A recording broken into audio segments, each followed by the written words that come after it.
Hello दोस्तों, स्वागत है आपका हाईलाइट स्टडी चैनल पे। मैं मुकेश आ चुका हूँ एक बार फिर से आपकी सेवा में। आज यह मेरा दूसरा डे है, सेकेंड डे है। पिछली बार हमने पढ़ा था और जाना था हाईलाइट स्टडी चैनल के बारे में, और हमने ये भी जाना था कि ये SI के लिए मैं कर रहा हूँ। किसके लिए? SI, sub inspector. जो लोग यहाँ से सब इंस्पेक्टर का एक सीट लेना चाहते हैं वो लोग यहाँ ज़रूर आएँ एक बार। तो चलिए आगे की बात हम शुरू करते हैं और देखते हैं आगे। सबसे पहले मैं आप सभी को गणेश चतुर्थी का बहुत बहुत शुभकामनाएं देना चाहूँगा। भगवान आप पर कृपा बनाए रखें, जो भी काम आप शुरू करें आपका वह काम सफल हो। तो चलिए हम आगे बढ़ते हैं। अगर वीडियो अच्छी लगे तो लाइक करें, सब्सक्राइब करें एंड शेयर करें। तो चलिए आगे बढ़ते हैं। कल हमने हिस्ट्री के बारे में पढ़ा था। हिस्ट्री यानी इतिहास के बारे में कल हमने कुछ मूलभूत बातें जानी थी हिस्ट्री के बारे में। भारत का इतिहास हमने कल जाना था, भारत का इतिहास, जिसमें मैंने आपको बताया था कि भारत का इतिहास मुख्य जो है 3 भागों में बांटा गया है: प्राचीन इतिहास, मध्यकालीन इतिहास और आधुनिक इतिहास। तो हम अभी प्राचीन इतिहास में पढ़ेंगे। प्राचीन इतिहास में भी हम लोगों ने आगे पढ़ा था, जिसमें हमने ऋग्वेद पे आके छोड़ दिया था। तो चलिए आज हम ऋग्वेद को आगे बढ़ाते हैं और जानते हैं ऋग्वेद के बारे में। ठीक है, तो जो 4 वेद हैं हमारे पास, कौन कौन से 4 वेद हैं? पहले मैंने बताया था ऋग्वेद, दूसरा मैंने बताया था यजुर्वेद, तीसरा मैंने बताया था सामवेद और चौथा मैंने आपको बताया था अथर्ववेद। ठीक है, तो सबसे पहला जो हमारा वेद है, सबसे प्राचीन वेद है, वो कौन सा है? ऋग्वेद है। तो चलिए मैं ऋग्वेद के बारे में बताऊं। ऋचाओं के क्रमबद्ध ज्ञान, ऋचाओं के क्रमबद्ध ज्ञान के संग्रह को जो है ऋग्वेद कहा जाता है। ठीक है, ऋचाओं का मतलब क्या होता है? मंत्र या श्लोक। मंत्र जो पढ़ते हैं ना, ओम भूर्भुवः स्वः, ये सब जो मंत्र है, ठीक है, या श्लोक जो है, इसी को हम लोग क्या कहते हैं? ऋचाओं। ठीक है, ऋचाओं के क्रमबद्ध ज्ञान के संग्रह को जो है हम लोग क्या कहते हैं? ऋग्वेद कहते हैं। इसमें 10 मंडल हैं। ठीक है, अब आपके बात में आती होगी मंडल क्या होता है। तो मंडल मतलब संस्था, एक समुदाय होता है, संस्था कहिए, समुदाय कहिए। ठीक है, तो इसमें जो है 10 मंडल हैं और 1028 सूक्त हैं। ठीक है, 1028 सूक्त। सूक्त का मतलब होता है वेद के मंत्रों का संग्रह। सूक्त का क्या मतलब होता है भाई? वेद के मंत्रों का संग्रह होता है, यानी सूक्त कहते हैं उसे। ठीक है, तो जो 1028 सूक्त है, जिसमें कि बालखिल्य के 11 सूक्तों सहित, बालखिल्य के 11 सूक्तों सहित, यानी कि बालखिल्य के 11 सूक्त मिला करके कितने हैं? 1028 हैं। ठीक है, एवं 10,462 10,462 ऋचाएँ हैं। अभी मैंने बताया आपको ऋचाओं के बारे में, तो 10,462 10,462 ऋचाएँ हैं। ठीक है, इस वेद के ऋचाओं के पढ़ने वाले ऋषि को होत्री कहते हैं। जो ऋग्वेद जो होता है हमारा, इस वेद के जो ऋचाओं को पढ़ते हैं, तो पढ़ने वाले कौन होते हैं भाई? ऋषि। और ऋषि को क्या कहते हैं भाई? होत्री कहते हैं। जो ऋषि लोग पढ़ते हैं इस वेद के ऋचाओं को, उन्हें हम लोग क्या कहते हैं? होत्री कहते हैं। क्या कहते हैं? होत्री कहते हैं। ठीक है, आगे आते हैं। इस वेद से जो है, इस वेद से आर्य के राजनीतिक प्रणाली एवं इतिहास के बारे में जानकारी मिलती है। इस वेद से जो है, ऋग्वेद से आर्य के राजनीतिक प्रणाली एवं इतिहास के बारे में जानकारी मिलती है। ठीक है, किसके बारे में मिलती है भाई? इतिहास के बारे में जानकारी मिलती है। ठीक है, ऋग्वेद से जो है आर्य के राजनीतिक प्रणाली एवं इतिहास के बारे में जानकारी मिलती है। अब आते हैं आगे। विश्वामित्र द्वारा रचित ऋग्वेद के, अगर कोई पूछे कि ऋग्वेद भाई किसने रचित किया है, किसके द्वारा रचित है यह, तो विश्वामित्र द्वारा। किसके द्वारा? विश्वामित्र द्वारा। तो विश्वामित्र द्वारा रचित ऋग्वेद के तीसरे मंडल में, कौन से मंडल में? तीसरे मंडल में सूर्य देवता सावित्री को समर्पित प्रसिद्ध गायत्री मंत्र है। यानी कि जो है विश्वामित्र द्वारा रचित जो ऋग्वेद के तीसरे मंडल में जो है सूर्य देवता सावित्री को समर्पित जो प्रसिद्ध एक मंत्र है, जो कौन सा मंत्र है? गायत्री मंत्र है। कौन सा मंत्र है? गायत्री मंत्र है। इसके 9वें मंडल में देवता सोम का उल्लेख है। 9वें मंडल में कितना मंडल है? 10 मंडल। अभी मैंने ऊपर बताया था 10 मंडल है, तो 9वें मंडल में देवता सोम का उल्लेख है। सोमरस भी बोलते हैं उन्हें, सोम का उल्लेख है। ठीक है। इसके 8वें मंडल के, इसके जो है 8वें मंडल के हस्तलिखित ऋचाओं को क्या कहते हैं? खील कहते हैं। इसके जो है 8वें मंडल के हस्तलिखित ऋचाओं को क्या कहते हैं? खील कहते हैं। क्या कहते हैं? खील कहते हैं। ठीक है, चलिए आगे बढ़ते हैं। चतुष्वर्ण समाज की कल्पना का, चतुष्वर्ण समाज की कल्पना का आदि स्रोत ऋग्वेद के 10वें मंडल में वर्णित पुरुष सूक्त है। कौन से मंडल में? 10वें मंडल में, 10वें मंडल में वर्णित पुरुष सूक्त है, जिसके अनुसार 4 वर्ण हैं। जिसके अनुसार कितने वर्ण है भाई? 4 वर्ण है। ठीक है। पहला है ब्राह्मण, दूसरा क्षत्रिय, तीसरा वैश्य, चौथा है सूर्य। पहला ब्राह्मण, क्षत्रिय, वैश्य तथा सूर्य, चौथा सूर्य है। सॉरी शूद्र। ठीक है, चौथा शूद्र है। ठीक है। आदि पुरुष ब्रह्मा के क्रमशः जो है मुख, भुजाओं, जंघाओं तथा चरणों में उत्पन्न हुए हैं। यदि जो है पुरुष ब्रह्मा के क्रमशः कहाँ कहाँ? तो मुख, भुजाओं, जंघाओं और चरणों से उत्पन्न हुए हैं। कहाँ से भाई? चरणों से। 4 हैं। ठीक है। धर्मसूत्र 4 प्रमुख जातियों के स्थितियों, व्यवसायों, दायित्वों, कर्तव्यों तथा विशेषाधिकारों में स्पष्ट विभेद करता है। धर्मसूत्र 4 प्रमुख जातियों की स्थितियों, व्यवसायों, दायित्वों, कर्तव्यों तथा विशेषाधिकारों में स्पष्ट विभेद करता है। ठीक है। व्यवसायों, दायित्वों, कर्तव्यों तथा विशेषाधिकारों। ठीक है। वामन अवतार के 3 पगों के आख्यान का प्राचीनतम स्रोत ऋग्वेद है। वामन अवतार के 3 पगों के आख्यान का प्राचीनतम स्रोत क्या भाई? ऋग्वेद है। क्या है? ऋग्वेद। ऋग्वेद में इंद्र के लिए 250, ऋग्वेद में इंद्र के लिए 250 तथा अग्नि के लिए 200। इंद्र के लिए कितने? 250। ठीक है। और अग्नि के लिए 200 ऋचाओं की रचना की गई। किसकी रचना की गई? ऋचाओं की। किसमें? ऋग्वेद में। 250 किसके लिए? इंद्र के लिए। अग्नि के लिए 200। प्राचीन इतिहास के साधन के रूप में, प्राचीन इतिहास के साधन के रूप में वैदिक साहित्य, प्राचीन इतिहास के साधन के रूप में वैदिक साहित्य में ऋग्वेद के बाद शतपथ ब्राह्मण का स्थान है। किसका स्थान है? ब्राह्मण का स्थान है। ठीक है। प्राचीन इतिहास के साधन के रूप में वैदिक साहित्य में ऋग्वेद के बाद शतपथ ब्राह्मण का स्थान है। शतपथ ब्राह्मण का स्थान है। ठीक है। अभी हमारा ऋग्वेद समाप्त होता है यहीं पे। इसे ज़्यादा डिटेल जानने की हमें आवश्यकता नहीं है, यह काफ़ी है। आगे बढ़ते हैं यजुर्वेद की तरफ। नेक्स्ट है हमारा, अगला है यजुर्वेद। कौन सा? यजुर्वेद। ठीक है। दूसरा है यह यजुर्वेद। पहला ऋग्वेद, दूसरा यजुर्वेद। सस्वर पाठ के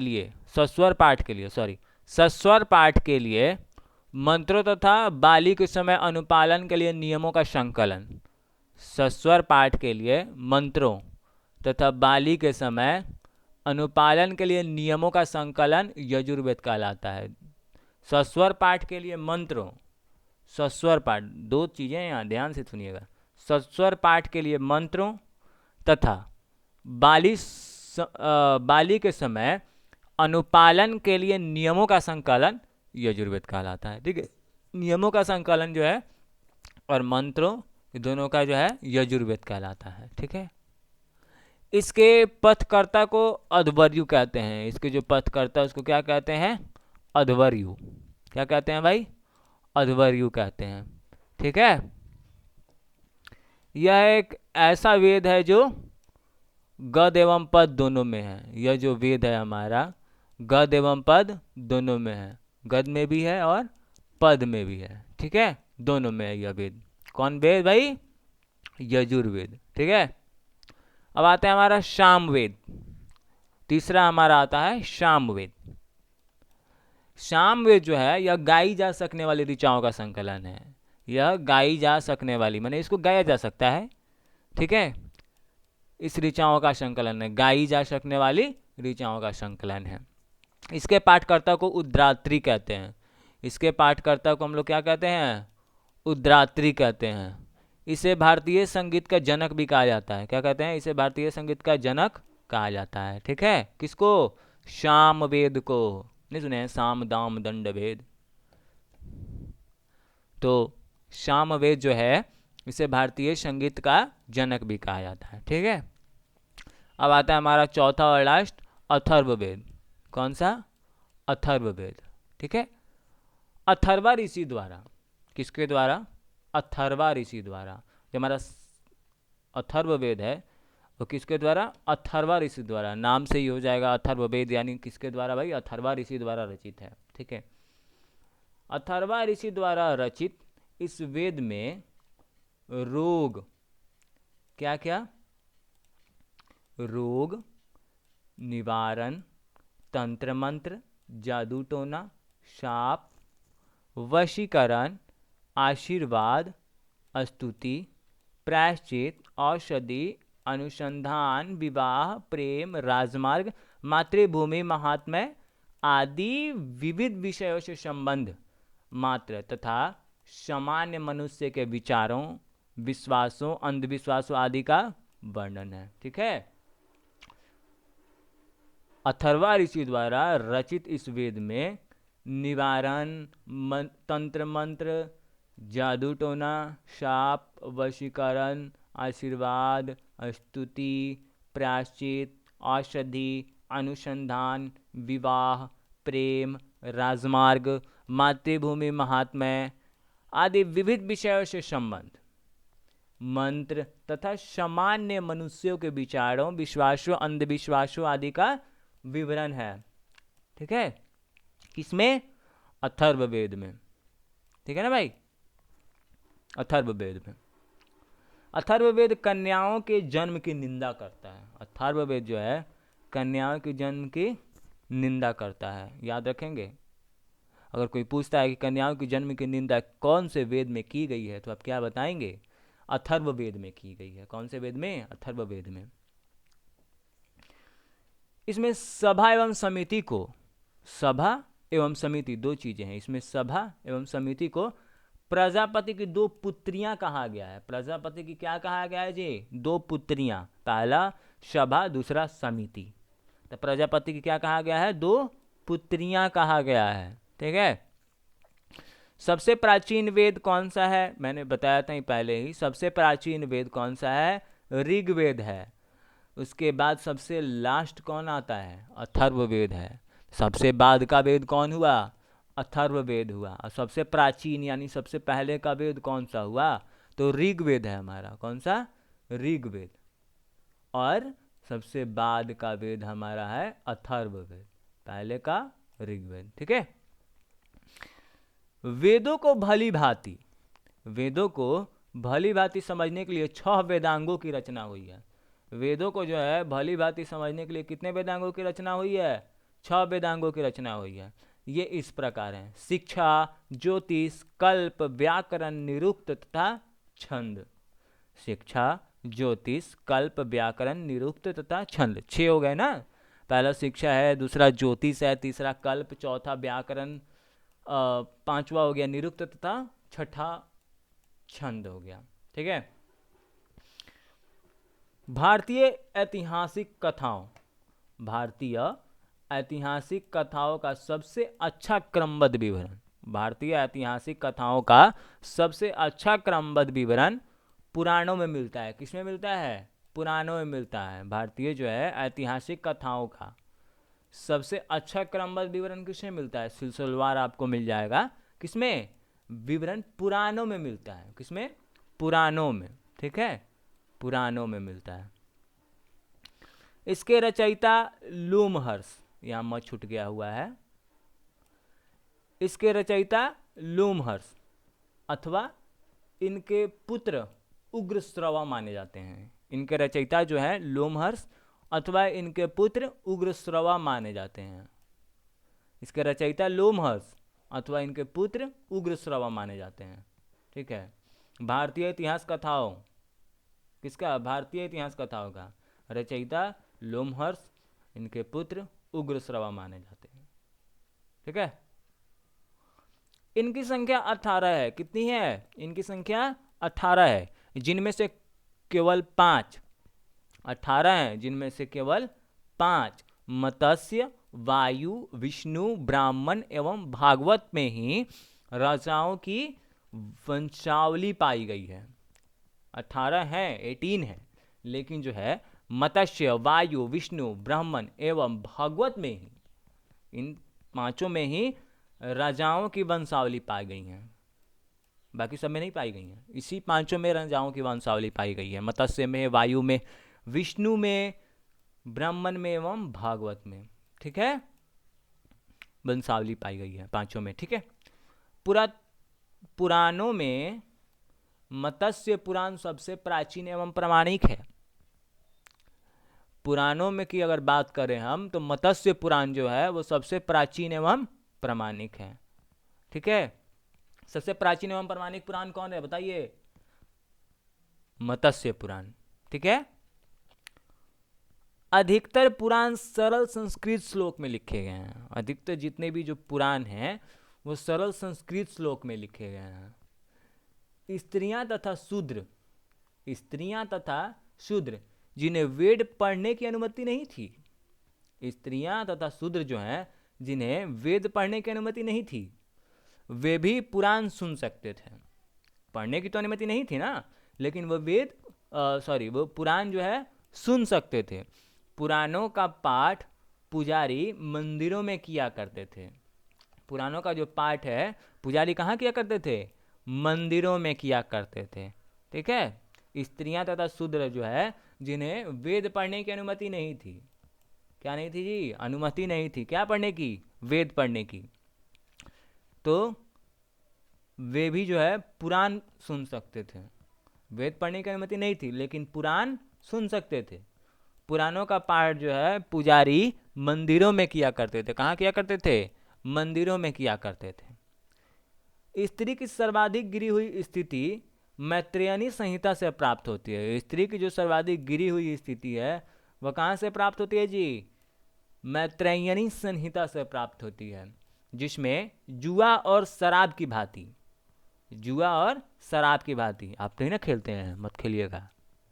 शराब भी मत पीजिएगा, अच्छा नहीं होता है। मदिरा सेवन अच्छा नहीं होता है सेहत के लिए। ठीक है, चलिए, तो जिसमें जुआ और शराब की भांति स्त्री का पुरुष का तीसरा मुख्य दोष बताया गया है। जैसे कि जुआ, शराब बुरी चीजें हैं ना, वैसे ही स्त्री को भी भाई बता दिया गया है दोष पुरुष लिए। ठीक है, तो जिसमें जुआ और शराब की भांति स्त्री की पुरुष का तीसरा मुख्य दोष बता दिया गया है। ठीक है, शतपथ ब्राह्मण में स्त्री को पुरुष का अर्धांगिनी कहा गया है। क्या कहा गया है? अर्धांगिनी कहा गया है। शतपथ ब्राह्मण में स्त्री को पुरुष का अर्धांगिनी कहा गया है। स्मृति ग्रंथों में सबसे प्राचीन एवं प्रामाणिक मनुस्मृति मानी जाती है।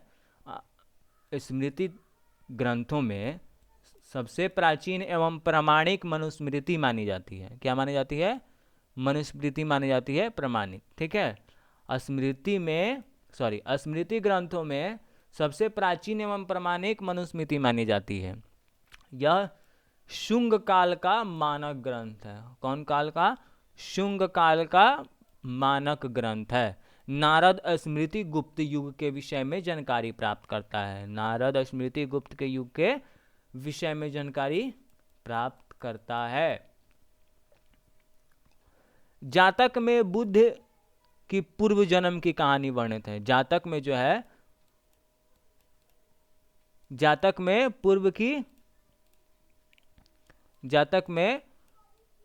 पूर्व जन्म की कहानी वर्णित है बुद्ध की। जातक में बुद्ध की पूर्व जन्म की कहानी वर्णित है। हिनयान का प्रमुख ग्रंथ कथा वस्तु है। हिनयान का जो प्रमुख कथा वस्तु कौन सा है भाई? सॉरी, हिनयान का जो प्रथम ग्रंथ है वो कौन सा है? कथा वस्तु है। कौन सा? कथा वस्तु है, जिसमें महात्मा बुद्ध का जीवन चरित्र अनेक कथानकों के साथ वर्णित है। इसमें महात्मा बुद्ध का जो है, भगवान जी की जय हो, महात्मा बुद्ध का जीवन चरित्र जो है अनेक कथानकों से के साथ वर्णित है। ठीक है। बुद्ध को इतना मानते हैं चाइना वाले, फिर भी हमारे देश के पीछे पड़े हैं। लानत है उन पर। नहीं जी, चलिए आगे बढ़ते हैं। जैन साहित्य को आगम कहा जाता है। क्या कहा जाता है? आगम कहा जाता है। जैन साहित्य को आगम कहा जाता है। जैन धर्म का प्रारंभिक इतिहास, जैन धर्म का जो है प्रारंभिक इतिहास कल्प सूत्र से ज्ञात होता है। किससे? कल्प सूत्र से ज्ञात होता है। जैन साहित्य को आगम कहा जाता है। जैन धर्म का प्रारंभिक इतिहास कल्प सूत्र से ज्ञात होता है। जैन ग्रंथ भगवती सूत्र से महावीर के जीवन, जैन ग्रंथ जो भगवती सूत्र में महावीर के जीवन, कृतियों तथा अन्य समकालिकों के साथ उनके संबंधों का विवरण मिलता है। ठीक है। जैन ग्रंथ भगवती सूत्र में महावीर के जीवन, कृतियों तथा अन्य समकालिकों के साथ उनके संबंधों का विवरण भी मिलता है। अर्थशास्त्र के लेखक, अर्थशास्त्र के जो लेखक हैं चाणक्य। कौन है? चाणक्य। यह 15 अधिकरणों, कितने अधिकरण जी? 15 अधिकरणों एवं 180 प्रकरणों में विभाजित है। 15 अधिकरणों, कंफ्यूज ना होइएगा। 15 अधिकरणों एवं 180 प्रकरणों। बाद नहीं ना कहिएगा कि हाँ 15 प्रकरणों 180 अधिकरणों, गलत हो जाएगा, है ना, क्योंकि दोनों लास्ट में नो नो हो जा रहा है। तो यह 15 अधिकरणों, अधि है यानी समझ लीजिए कम है। अधि कह तो रहा है लेकिन कम समझिएगा। 15 अधिकरणों एवं 180 प्रकरणों में विभाजित है। ठीक है। इससे मौर्यकालीन इतिहास की जानकारी प्राप्त होती है। इससे मौर्यकालीन इतिहास की जानकारी प्राप्त होती है।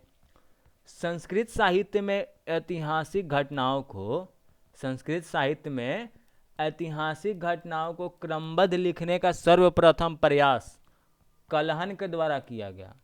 संस्कृत साहित्य में ऐतिहासिक घटनाओं को क्रमबद्ध लिखने का सर्वप्रथम प्रयास कलहन के द्वारा किया गया। किसके द्वारा? कलहन के द्वारा किया गया। कलहन द्वारा रचित पुस्तक राजतरंगिणी है। कलहन के द्वारा रचित पुस्तक कौन सी भाई? राजतरंगिणी है, जिसका संबंध कश्मीर के इतिहास से है। किससे है? कश्मीर के इतिहास से है। कलहन द्वारा रचित पुस्तक राजतरंगिणी, जिसका संबंध किससे है? कश्मीर के इतिहास से है। अरबों की सिंध विजय का वृत्तांत चचनामा में सुरक्षित है। अरबों की सिंध विजय का वृत्तांत कहाँ स्थित है जी?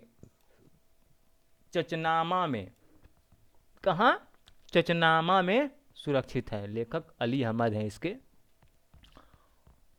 अष्टाध्यायी, अष्टाध्यायी संस्कृत भाषा व्याकरण की प्रथम पुस्तक, संस्कृत भाषा व्याकरण की प्रथम पुस्तक अष्टाध्यायी के लेखक कौन है जी?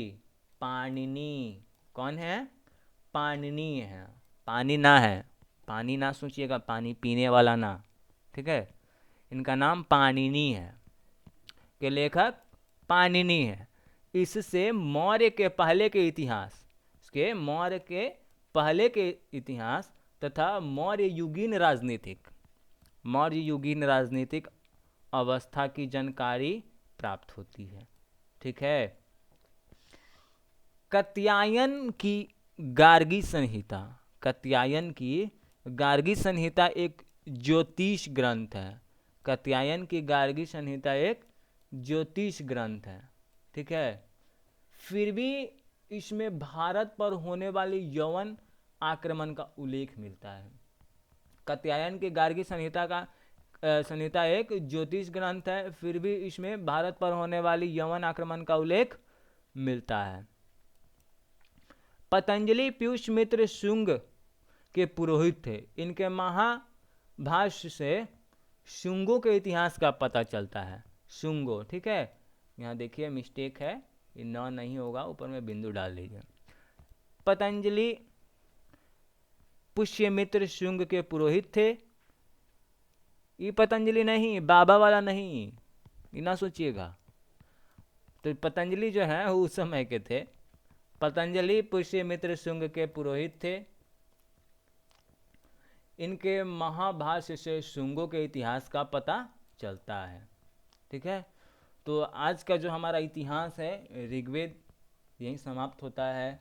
ऋग्वेद, यजुर्वेद, सामवेद, अथर्ववेद, ठीक है, वेद यहाँ हमारा समाप्त होता है। आगे की बातें जो हैं वो हम नेक्स्ट वीडियो में इतिहास हिस्ट्री लेकर चलेंगे।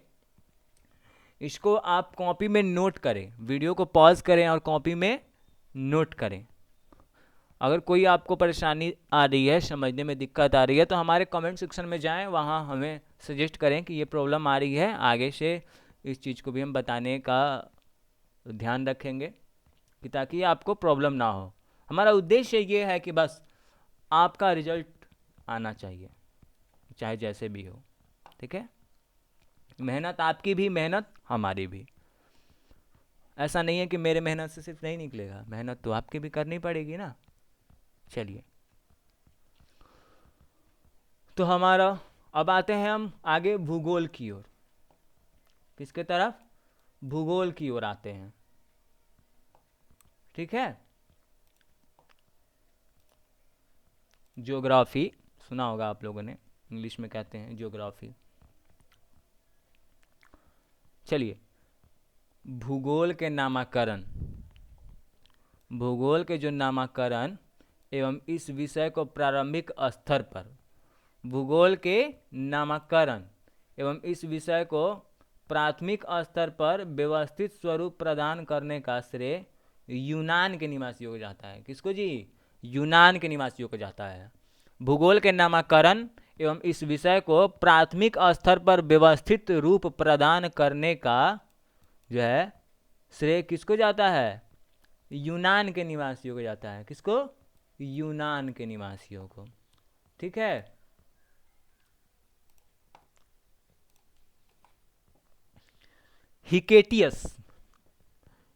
हिकेटियस ने अपनी पुस्तक, हिकेटियस की एक पुस्तक थी जिसका नाम था जस पीरियोडस। क्या नाम था जी?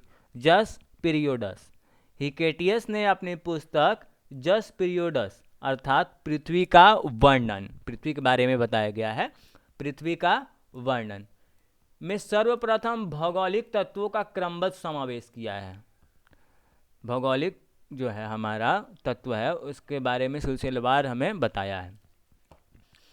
अध्ययन के लिए स्वतंत्र विषय के रूप में, अध्ययन के लिए जो है स्वतंत्र विषय के रूप में जो है भूगोल को 19वीं शताब्दी में ही मान्यता मिली थी। कब? 19वीं शताब्दी में मान्यता मिली थी। और 20वीं शताब्दी के आरंभ में भूगोल मनुष्य और पर्यावरण के पारंपरिक संबंधों के अध्ययन के रूप में विकसित हुआ।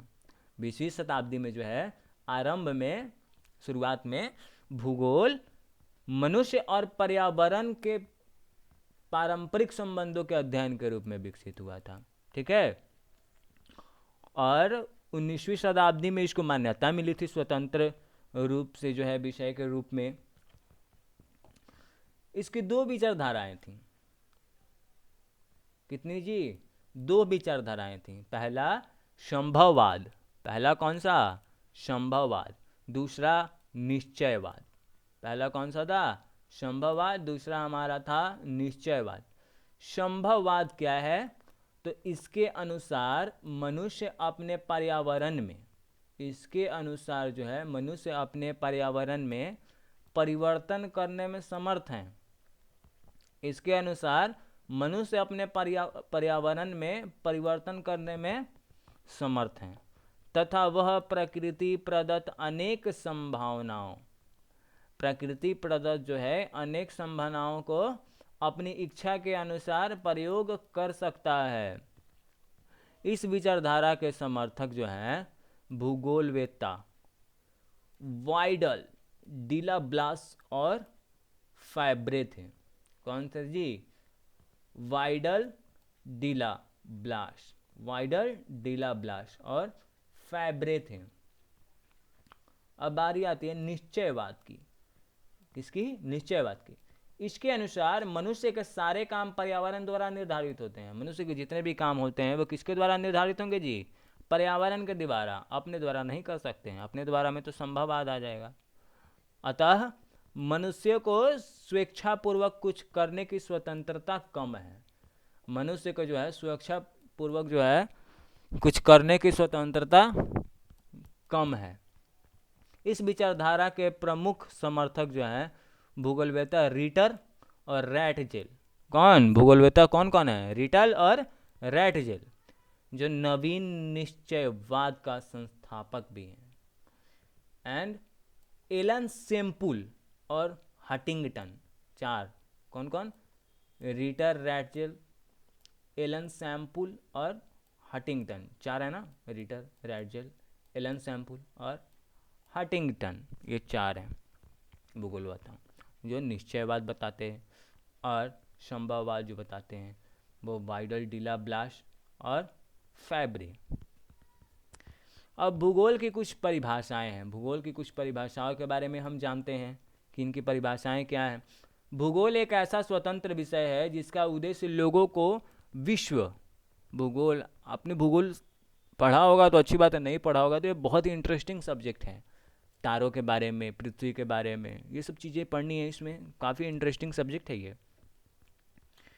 भूगोल एक ऐसा स्वतंत्र विषय है जिसका उद्देश्य लोगों को विश्व, आकाशीय पिंडों, जो ऊपर तारा देखते हैं ना चमकता हुआ, आकाशीय पिंडों, स्थल, महासागरों, जीव जंतुओं, वनस्पति, फलों तथा भूधरातल के क्षेत्रों में देखी जाने वाली प्रत्येक अन्य वस्तु का ज्ञान प्राप्त कराना है।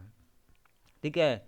भूगोल का मुख्य उद्देश्य होता है कि वो लोगों को जो है विश्व के बारे में, आकाशीय पिंडों के बारे में, स्थल के बारे में, महासागरों के बारे में, जीव जंतुओं के बारे में, वनस्पति के बारे में, जीव जंतु ये नहीं बायोलॉजिकली नहीं भाई, कौन से जीव जंतु हैं ये सब के बारे में, वनस्पति, फूलों तथा भूधरातलों के क्षेत्रों में देखी जाने वाली प्रत्येक अन्य वस्तुओं का ज्ञान प्राप्त कराना है। ठीक है। भूगोल पृथ्वी की झलक को स्वर्ग में देखने वाला आभामय विज्ञान है। भूगोल जो है पृथ्वी की झलक को स्वर्ग में देखने वाला आभामय विज्ञान है। भूगोल वह विज्ञान है जिसमें पृथ्वी को स्वतंत्र गृह के रूप में मान्यता देते हुए उसके समस्त लक्षणों, घटनाओं एवं उसके अंतः संबंध का अध्ययन किया जाता है। घटनाओं एवं उसके अंतः संबंध का अध्ययन किया जाता है। ठीक है। भूगोल में पृथ्वी के उस भाग का अध्ययन किया जाता है जो मानव के रहने का स्थान है। भूगोल में जो है पृथ्वी के उस भाग का अध्ययन किया जाता है, और भी सारे किए जाते हैं, लेकिन इस भाग का भी किया जाता है, एक ही नहीं है। ठीक है। तो पृथ्वी के उस भाग का भी अध्ययन किया जाता है जो मानव के रहने का स्थान है। आप तो पानी में नहीं ना रहते हैं, है ना। चलिए, तो आज तो हमारा भूगोल यहीं तक रहा। और आगे फिर हम भूगोल में देखेंगे नेक्स्ट वीडियो में मंडे को। संडे को छुट्टी रहेगी, ठीक है। वीकली ऑफ रहेगा संडे, वो भी मैं कुछ दिनों बाद रेगुलर कर दूंगा और उसमें टेस्ट वगैरह ऐड कर दूंगा। मैं क्लास तो नहीं लूँगा लेकिन टेस्ट वगैरह ऐड कर दूंगा। आप जितने वीक में पढ़े रहेंगे एक वीक में, उसका सारा टेस्ट मैं आपसे लूँगा और आप उसमें देखेंगे, समझेंगे, ठीक है। और अगला चैप्टर जो हमारा होगा भूगोल का, वो ब्रह्मांड। कौन सा होगा जी? ब्रह्मांड होगा। ब्रह्मांड के बारे में जानेंगे हम लोग। चलिए, भूगोल के बाद हम थोड़ा खेल कूद के बारे में भी देख लेते हैं। मैं आपको एक रूटीन प्रोवाइड कर दूंगा सिलसिलेवार का। एक्चुअली मैं अभी बना रहा हूँ,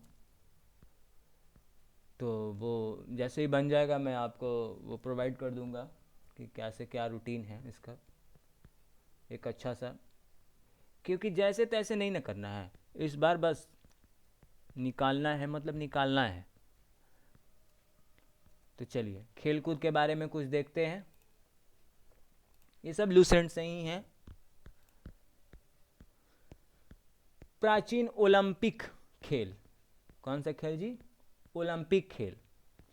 तो प्राचीन ओलंपिक खेल यूनान के ओलंपिया शहर में, प्राचीन ओलंपिक खेल यूनान के ओलंपिया शहर में 776 ईसा पूर्व में प्रारंभ हुआ।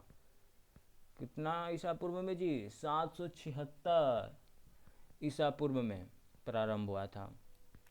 पहली बार यह खेल ग्रीक देवता ज्यूस के सम्मान में खेला गया। पहली बार जो ये हमारा खेल था ओलंपिक, यह खेल ग्रीक देवता ज्यूस के सम्मान में खेला गया था, ठीक है।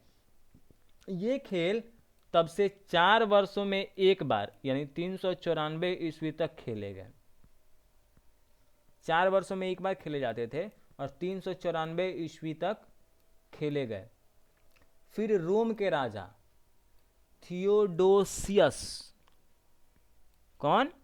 थियोडोसियस के आदेश के कारण इन खेलों का आयोजन बंद कर दिया गया। किसके कारण जी? किसके आदेश के कारण? थियोडोसियस के कारण जो है इन खेलों का आयोजन बंद कर दिया गया, ठीक है। आधुनिक ओलंपिक खेल प्रतियोगिता का प्रारंभ कहां से हुआ था? तो 1896 ईस्वी को फ्रांस के बैराने पियरेडी, बैरोन पियरेडी कोबार्टिन, थोड़ा लंबा नाम है, बैरोन पियरेडी कोबार्टिन। आधुनिक ओलंपिक खेल जो है प्रतियोगिता का प्रारंभ 1896 ईस्वी को फ्रांस के बैरोन पियरेडी कोबार्टिन, बैरोन पियरेडी कोबार्टिन के प्रयासों से यूनान के एथेंस शहर में हुआ था। कौन से शहर में जी? यूनान के एथेंस शहर में हुआ। इसका आयोजन भी प्रत्येक 4 वर्ष के अंतराल पर किया जाता था। इसका जो आयोजन भी होता है कितने वर्षों पे होता था? 4 वर्षों पे किया जाता था, प्रत्येक 4 वर्ष पे, हर एक चौथा साल। अंतर्राष्ट्रीय ओलंपिक समिति की स्थापना 1894 ईस्वी में सखान नामक स्थान पर हुई। कहाँ? सखान नामक स्थान पर हुई। मुख्यालय लोसाने, जो स्विट्जरलैंड में है। अंतर्राष्ट्रीय ओलंपिक समिति ओलंपिक खेलों को संचालित करने वाली संस्था है। अंतर्राष्ट्रीय ओलंपिक समिति जो है ओलंपिक खेलों को संचालित करने वाली संस्था है। इस समिति की एक कार्यकारिणी होती है जिसके एक अध्यक्ष 3 उपाध्यक्ष तथा 7 अन्य सदस्य होते हैं। ठीक है, एक अध्यक्ष होते हैं, 3 उपाध्यक्ष होते हैं तथा 7 अन्य सदस्य होते हैं। यह संस्था ओलंपिक खेलों का स्थान, नियम, संचालन आदि निर्धारित करती है। ठीक है, यहाँ देखेंगे अंतर्राष्ट्रीय ओलंपिक समिति के अब तक के अध्यक्ष रहे हुए हैं डिमिट्रियास विकेलास, जो यूनान देश से थे 1894 से 1896 तक। Baron Pierre de Coubertin France के 1896 से 1925 तक। Count Henry D ballot Latur Belgium से थे, 1925 से 1942 तक का कार्यकाल था इनका। सिगफ्रिड एडस्ट्रोम स्वीडन से थे, 1946 से 1952 तक। एवरी ब्रूडेंज अमेरिका से थे, 1952 से 1972। लॉर्ड किनानिन आयरलैंड से थे, 1972 से 1980। जुआन एंटोनियो समारांच स्पेन से थे, 1980 से 2001। जैक्यूस रग बेल्जियम से थे, 2001 से 2013। थॉमस बैंक जर्मनी से जो थे 2013 से थे और अब तक हैं।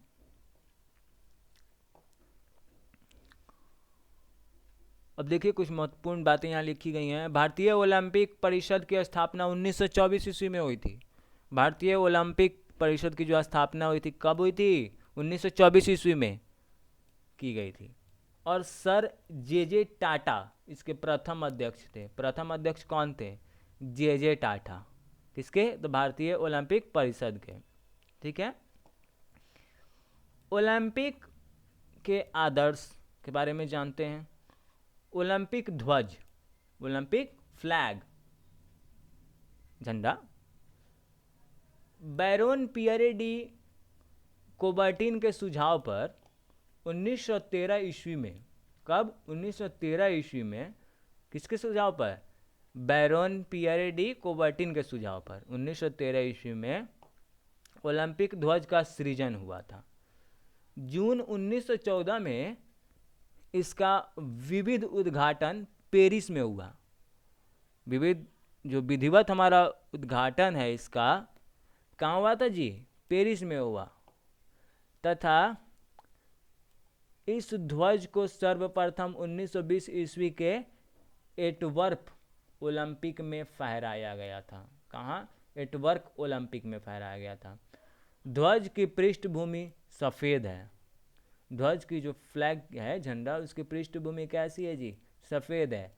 और सिल्क के बने ध्वज के माध्यम में ओलंपिक प्रतीक के रूप में 5 रंगीन चक्र एक दूसरे से मिलते हुए दर्शाए गए हैं, जो विश्व के 5 महाद्वीपों के प्रतिनिधित्व करने के साथ ही निष्पक्ष एवं मुक्त स्पर्धा का भी प्रतीक है।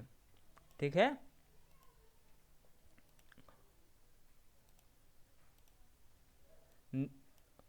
प्रतीक है।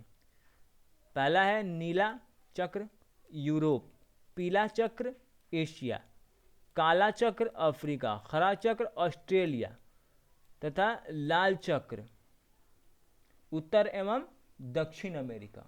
ठीक है, उत्तर एवं दक्षिण अमेरिका। ओलंपिक, ये कलर है। ओलंपिक का उद्देश्य, मोटो ऑफ ओलंपिक।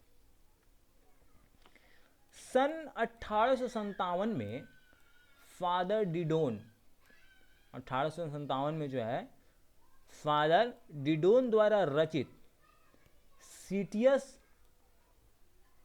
अल्टियस, क्या? सीटियस अल्टियस, फोर्टियस, सीटियस अल्टियस और फोर्टियस लैटिन में ओलंपिक के उद्देश्य हैं, जिनका अर्थ है तेज, ऊंचा और बलवान। क्या अर्थ है जी? तेज, ऊंचा और बलवान। जिसको ओलंपिक के उद्देश्य के रूप में पहली बार 1920 में एंटवर्प बेल्जियम में ओलंपिक खेलों में प्रस्तुत किया गया। अब ओलंपिक का मशाल, फ्लेम ऑफ ओलंपिक, इसे जलाने की शुरुआत 1928 ईस्वी के एम्स्टर्डम ओलंपिक से हुई। 1936 में बर्लिन ओलंपिक खेलों में मशाल के वर्तमान स्वरूप को अपनाया गया। इसी समय से ओलंपिक मशाल को आयोजन स्थल तक लाने की प्रचलन प्रारंभ हुआ। इस मशाल को खेल शुरू होने के कुछ दिन पूर्व यूनान के ओलंपिया में हेरा मंदिर, कौन मंदिर?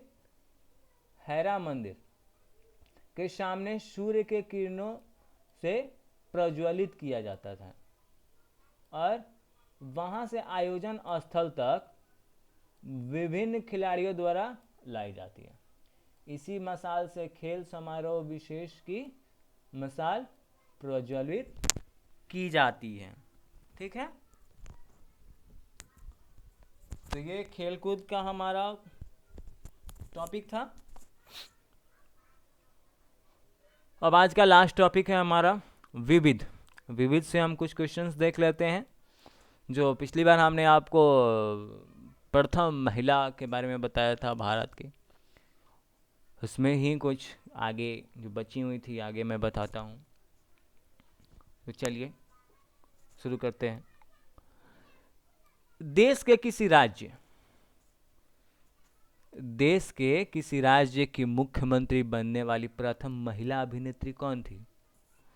देश के जो है भारत देश के किसी राज्य की प्रथम मुख्यमंत्री, यानी कि मतलब महिला, प्रथम महिला मुख्यमंत्री जो कि अभिनेत्री थी, कौन थी जी? जानकी रामचंद्र, तमिलनाडु से थी। ठीक है, 1987 में। अब प्रथम महिला सांसद कौन थी भाई? प्रथम महिला सांसद भारत की कौन थी? राधाबाई सुब्बारायन, आपने सुना भी होगा। प्रथम महिला सांसद कौन थी? राधाबाई सुब्बारायन। सर्वोच्च न्यायालय की प्रथम महिला न्यायाधीश न्यायमूर्ति मीरा साहिब फातिमा बीबी। क्या नाम है जी? न्यायमूर्ति मीरा साहब फातिमा बीबी, सर्वोच्च न्यायालय की प्रथम महिला न्यायाधीश थी। उच्च न्यायालय की प्रथम महिला न्यायाधीश कौन थी भाई? न्यायमूर्ति लीला सेठ, हिमाचल प्रदेश से थी। न्यायमूर्ति लीला सेठ उच्च न्यायालय की प्रथम महिला न्यायाधीश थी। देश की प्रथम महिला सत्र न्यायाधीश कौन थी? अन्ना चांडी। कौन थी? अन्ना चांडी, केरल से। माउंट एवरेस्ट विजेता प्रथम महिला, माउंट एवरेस्ट विजेता जो है प्रथम महिला कौन थी? पर्वतारोही बिछेंद्री पाल थी। कौन थी जी? बिछेंद्री पाल थी। अभी भी देश में कहा जाता है कि लड़कियां पीछे हैं। आपको देख के लग रहा है यहाँ लड़कियां पीछे हैं? देखिए इतनी सारी हैं और काफ़ी अलग अलग क्षेत्रों में हैं वो, और बहुत पहले से हैं, है ना। तो लड़कियों को भी सम्मान दिया करें। चलिए, नॉर्मन बोरलॉग पुरस्कार प्रथम महिला विजेता। ठीक है, नॉर्मन बोरलॉग पुरस्कार प्रथम महिला विजेता जो थी डॉक्टर अमृता पटेल। साहित्य अकादमी पुरस्कार विजेता प्रथम महिला साहित्यकार कौन थी? अमृता प्रीतम। कौन थी जी? अमृता प्रीतम, साहित्य अकादमी पुरस्कार विजेता। ठीक है, साहित्य अकादमी पुरस्कार विजेता कौन थी जी? प्रथम महिला साहित्यकार अमृता प्रीतम। भारत रत्न से विभूषित प्रथम महिला कौन थी? इंदिरा गांधी। लेनिन शांति पुरस्कार से पुरस्कृत प्रथम महिला कौन थी? अरुणा आशफ अली। कौन थी जी? अरुणा अशरफ अली। भारतीय ज्ञानपीठ पुरस्कार से पुरस्कृत प्रथम महिला कौन थी? आशा पूर्णा देवी। कौन थी? आशा पूर्णा देवी। अंटार्कटिका पहुंचने वाली प्रथम महिला कौन थी? अंटार्कटिका पहुंचने वाली प्रथम महिला कौन थी? मेहर मूसा। कौन थी? मेहर मूसा। उत्तरी ध्रुव पर पहुंचने वाली प्रथम महिला कौन थी? उत्तरी ध्रुव पर पहुंचने वाली प्रथम महिला कौन थी जी? प्रीति सेन गुप्ता। कौन थी? प्रीति सेन गुप्ता। नौका द्वारा संपूर्ण विश्व की परिक्रमा करने वाली प्रथम महिला। नौका द्वारा यानी नाव द्वारा संपूर्ण विश्व की, पूरे विश्व की परिक्रमा करने वाली प्रथम महिला कौन थी? उज्ज्वला पाटिल। बताइए, इतना कठिन काम इन्होंने किया है, लोग कहते हैं पीछे हैं। बताइए। प्रथम महिला मुख्य अभियंता, प्रथम महिला मुख्य अभियंता कौन थी? पीके त्रेसिया नांगुली। क्या नाम है जी? पीके त्रेसिया नांगुली। ठीक है, तो आज का क्लास हमारा यहीं समाप्त होता है। और हमने देखा, इतिहास में देखा वेद के बारे में, भूगोल में हमने देखा, भूगोल के बारे में थोड़ा सा हम लोग ने इंट्रोड्यूस किया, खेल कूद के बारे में हमने जाना, ओलंपिक के बारे में, और विविध में हमने भारत की प्रथम महिला के बारे में जाना कि कौन से पद पे क्या कौन सी महिला थी और वो कहाँ से थी। ठीक है, आगे का टॉपिक जो है कुछ भारत की महिला में से होंगे और कुछ आगे अब भारत के प्रथम जो है पुरुष में से आ जाएंगे। और धीरे धीरे मैं आपको टाइमिंग इंक्रीज करूँगा, मेंस वगैरह की भी स्टार्ट करने वाला हूँ। तो या सितंबर के फर्स्ट वीक के अप्रॉक्स में मैं स्टार्ट करूँगा, उसका सारा विवरण मैं आपको बताऊँगा। तब तक आप प्री को कंटिन्यू करें। और एक्चुअली मैं इसमें ज़्यादा चीज़ें आपको नहीं बता रहा, जो टॉपिक है वो तो पूरा बता रहा हूँ, लेकिन ज़्यादा टॉपिक मैं आपको इसलिए नहीं बता रहा अभी क्योंकि आप नए हैं, अगर लगेगा आप बोर होने लगेंगे तो फिर थोड़ा सा प्रॉब्लम हो जाएगा, आपका भी मन उब जाएगा कि हाँ नहीं। तो इसलिए ये समझिए कि धीरे धीरे आपकी आदत हो जाएगी, मैं टाइम को इंक्रीज कर दूंगा। 1 घंटा से कुछ होने जाने को नहीं है, 1 आवर से क्या होने जाने को है, आप ही बताइए। आप तो इसलिए कॉपी पे ये लिखा ज़रूर करें, मैंने जो भी चीज़ें पढ़ाई आपको ये कॉपी पे आप लिखा करें, नोट किया करें, और उसको एक टाइम बना ले, सैटरडे के सैटरडे बस रिवीजन किया करें। सैटरडे के सैटरडे आप क्या किया करें? रिवीजन किया करें। इससे होगा ये कि पीछे का चीज़ आपको याद होती जाएंगे बस। और दिन भर का टाइम बस रिवीजन आप करिए ना, सैटरडे के सैटरडे आप रिवीजन किया करिए और बाकी दिन आप पढ़ा करिए। सैटरडे को इवनिंग में और संडे को या फिर संडे को मैं एक टेस्ट का डिक्लेयर करूँगा और आप यहाँ टेस्ट देंगे, आपको पता चलेगा कि आपने कितना याद किया, कितना भूले, उस हिसाब से। क्योंकि विश्वास आपको खुद पे होना चाहिए, तभी आप इसको अचीव कर पाएंगे। खुद पे विश्वास नहीं रहेगा तो आप नहीं कर पाएंगे। इसलिए जिनको बातें समझ नहीं भी आ रही होंगी वो वीडियो को 1 बार पढ़ लें, 2 बार देख लें, बुक को 1 बार पढ़ लें, 2 बार पढ़ लें, सारी बातें आपको समझ में आने लगेंगी। जो भी चीज़ नहीं समझ में आती हैं तो आप कमेंट सेक्शन में हमें बताएं कि हाँ सर मुझे ये प्रॉब्लम हो रही है, तो उस चीज़ को आगे से मैं ध्यान देने की कोशिश करूँगा और डिस्क्राइब करने की कोशिश करूँगा। जितना अच्छे से डिस्क्राइब कर सकता हूँ उतना अच्छे से डिस्क्राइब करने का मैं ट्राई करूँगा। चलिए, आज बप्पा का दिन है तो thank you so much.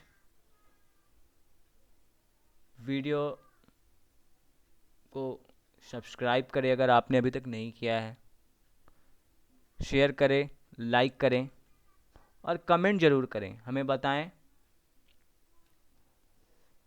Thank you so much.